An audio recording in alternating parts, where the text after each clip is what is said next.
Bonjour, je suis Carl Grandserre et bienvenue à Mine ouverte.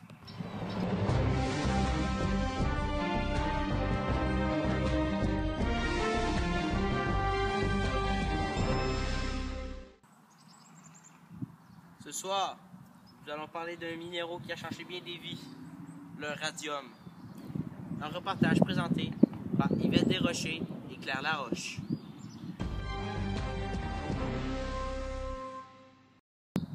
De nombreux minéraux ont changé le cours de l'histoire. Parmi ceux-ci, il y a l'or, l'argent, le lithium, le charbon et plusieurs autres. Aujourd'hui, nous allons vous parler plus particulièrement du radium. Cet élément porte le numéro atomique 88, une masse atomique de 226, fait partie de la famille des alcaninos-terreux et a une couleur blanc argenté. Il s'agit d'un élément radioactif. Il fut découvert par Marie Curie en 1898. Cette découverte lui permet d'être la première femme à remporter un prix Nobel avec celui de la physique en 1903. Elle remporta aussi celui de chimie en 1911. Malheureusement, à cause de son exposition à sa découverte, plus particulièrement au niveau des yeux et des oreilles, elle décéda à l'âge de 66 ans en 1934.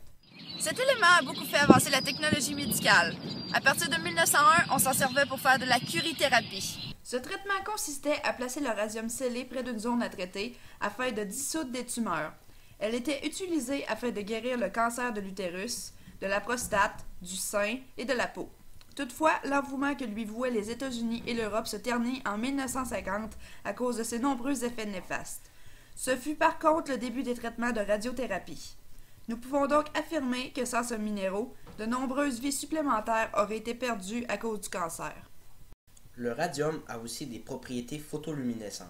Le Dr. George F. Lumsden s'en était servi pour inventer une peinture d'horlogerie. De plus, avant d'être interdit, sauf à des fins strictement médicales, il était utilisé pour toutes sortes de choses comme des crèmes rajeunissantes ou même des fontaines qui permettaient de boire de l'eau radioactive. Bref, ce minéraux a changé la perception de certains et a sauvé bien des vies. Merci à Yvette Desrochers et à Claire Laroche pour ce reportage. La semaine prochaine, nous nous retrouvons pour parler de la forêt amazonienne. C'était Carl Grandserre de Mine ouverte en direct de Montmagny.